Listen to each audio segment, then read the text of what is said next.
स्वयंवर रचाया, देश विदेश से राजा महाराजा को आमंत्रित किया। क्या तुझे ये त्रिलोकी विजेता रावण दिखाई नहीं दिया? जनक जवाब दे। सुनो राम, लंकेशपति राजा रावण, मैं अब आमंत्रित, आप 7 समुद्र उस पार रहते हैं, इसीलिए आपको आमंत्रित किया। आप आ गए हैं। राजा जनक से दिल से स्वागत करता है। आइए आसन ग्रहण कीजिए। लंकेशपति राजा रावण, आप इतना क्रोध मत कीजिए। ये चिकनी चिपड़ी बातों में इन राजा महाराजा को लाना लंकेश को नहीं, तुम अच्छी तरह जानते हो कि ये जो धनुष पड़ा है ना, वो हमारे गुरुदेव शिव जी का है। इस धनुष को उठाने की ताकत सिर्फ लंकेश में है और किसी में भी नहीं। अच्छी बात है, लेकिन हमने आपको पहले भी बताया था, आप समुद्र के इस पार रहते थे, इसलिए आपको आमंत्रण नहीं दिया, लेकिन आ गए हैं आप। आपका स्वागत है। राजा जनक आपको स्वागत करता। आप आइए आसन ग्रहण कीजिए। महामंत्री, आए हुए राजा महाराजा का हमारी ओर से खाने पीने का बंदोबस्त किया जाए।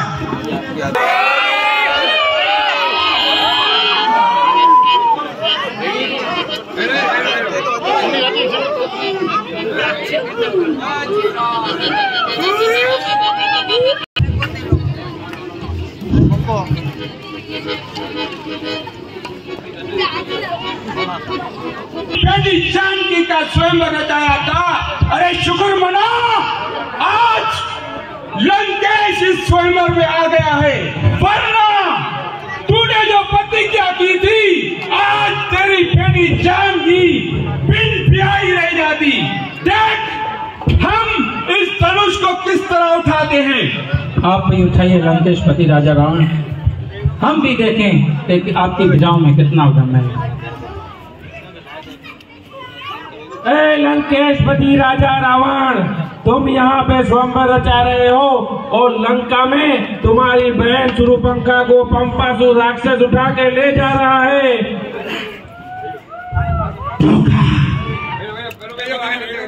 कोई बात नहीं जनक, आज हम आ गया है, इसीलिए हम यहाँ से जा रहे हैं, लेकिन याद रखना तेरी बेटी जानकी को हम अपनी लंका की सैर जरूर कराएंगे।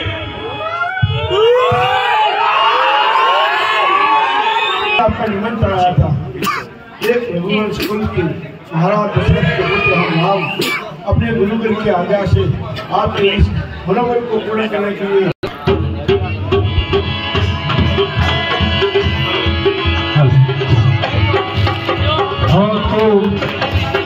आज हम बहुत प्रसन्न हुए।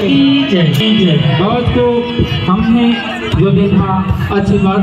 अब हमारी बेटी का ब्याह आपसे होगा गुरुदेव। आज हमारी प्रतिज्ञा पूरी हो। राजा जनक, ये हमारे शिव जी का धनुष किसने तोड़ा है? इतनी गुस्ताखी जिसने भी तोड़ा है उसने मेरे सामने प्रत्यात करो, वरना इस दरबार में कोई भी जिंदा लौट नहीं जाएगा। परशुराम जी, आप ना क्रोध मत कीजिए, जो क्रोध है वो आप हमसे कीजिए, क्योंकि ये इसका गुनहगार हमें केवल हमने एक प्रतिज्ञा ली थी कि जो भी ये शिव जी के धनुष को तोड़ेगा उसी से हमारी बेटी। महाराजा जनक, बस कीजिए अपनी बातें। आपकी प्रतिज्ञा आपके महल का कोई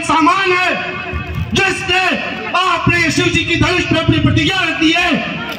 क्या अगर आपने ये धनुष तोड़ा है तो आप मेरे सामने उपस्थित करो।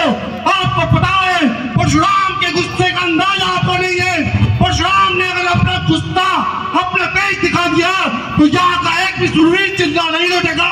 हाँ मुनिवर, इतना क्रोध क्यों करे हो, इतना गुस्सा क्यों करे हो? अरे तोड़ा तो हमने एक धनुष है, ऐसे धनुष तो हमने बचपन में कई तोड़ दिए, तब तो कोई मुनि नहीं आया था। शाबाश बच्चे, जब तो बड़े बात कर रहे तो बीच में बोला नहीं करते। हमने राजा जनक से बातें कर रहे थे। क्या तुमने ये धनुष तोड़ा है? क्या तुम्हें परशुराम के गुस्से का अंदाजा है? क्या तुम परशुराम को जानते हो? परशुराम जी, कोई भी पिता अपनी बेटी के लिए कोई अच्छा ही बनता। हमारी बेटी ने ये शिव दिन धनुष उठाया था, उसी दिन हमने ये प्रतिज्ञा ली थी कि जो भी ये शिव जी धनुष तोड़ेगा, तुम्हारी प्रतिज्ञा से कोई लेना देना नहीं है। तुम जानते हो, तुम्हें पता है हम क्या बोल रहे हैं। हमने जो भी प्रतिज्ञा की हो, लेकिन तुम्हारी उस प्रतिज्ञा में हमारे शिव जी का धनुष क्यों टूटा? क्यों गई? हमारी बेटी इतनी सूरवीर है तो उसका भी पति भी सूरवीर होना चाहिए, इसीलिए हमने ये प्रतिज्ञा ली थी। आप इतना क्रोधित मत होइए परशुराम जी, गुनहगार हम आपके, जो भी सजा देनी है आप मुझे दीजिए। परशुराम ने 21 बार इस पृथ्वी को क्षत्रियहीन किया है। क्या तुम जानते नहीं? क्या ये नहीं जानते कि परशुराम जब एक बार क्रोधित हो जाते हैं फिर उनका क्रोध शांत नहीं कर सकते। आप महातपस्वी, इस संसार के अंदर आपने अनंत को नाश किया है। आप पूरा शांत हो जाइए। आपके मन के विकार की, आपकी क्रोध की भावना सच्ची है। ये जो भी आपके मन में क्रोध है उसकी वजह मैं ही वो पापी हूँ जिसने आपके महाशिव जी के धनुष को हल किया। आप अपने उचित दंड लेना चाहते हैं तो मुझे दीजिए। ये शिव जी का धनुष तुमने तोड़ा है। तुम्हें पता है परशुराम का नाम सुनते ही क्षत्रियों के गर्भ गिर जाते हैं। हे मुनिवर, आप महान तेजस्वी हैं, लेकिन आपके मुख पे ये क्रोध शोभा नहीं देता है। आप शांत हो जाइए और अपने अंतःकरण से देखिए कि इस धनुष को तोड़ने की वजह क्या थी और इस धनुष को क्यों तोड़ा गया। इसलिए आप मुझ पर बात कीजिए और अपने क्रोध को शांत करके इस संसार के अंदर तो आशीर्वाद के वचन दीजिए। परशुराम क्रोधित क्यों होते हैं यह आपको भी पता है।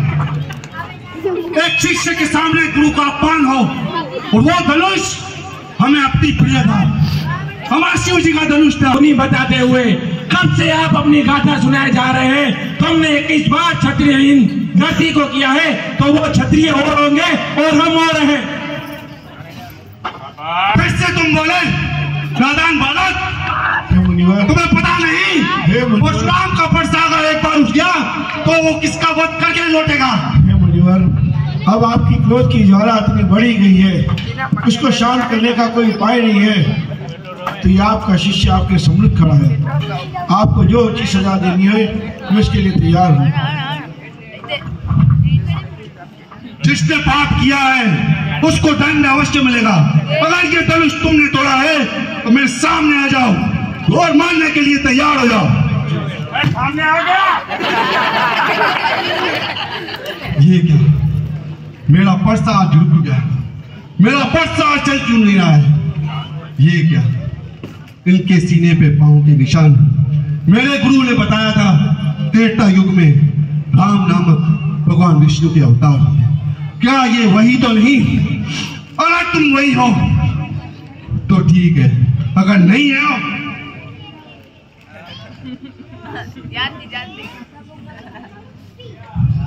इस पे अपना बाण चला के दिखाओ। जो आ गया मुनिवर, आपकी हर परीक्षा को देने के लिए मैं तैयार हूँ। आवर रामचंद्र भगवान की जय। प्रभु, इस परशुराम का कार्य यहाँ पे समाप्त हो। आगे की लीला आपको करनी है। आप मुझे आज्ञा दें, मुझे क्या करना है। हे महातपस्वी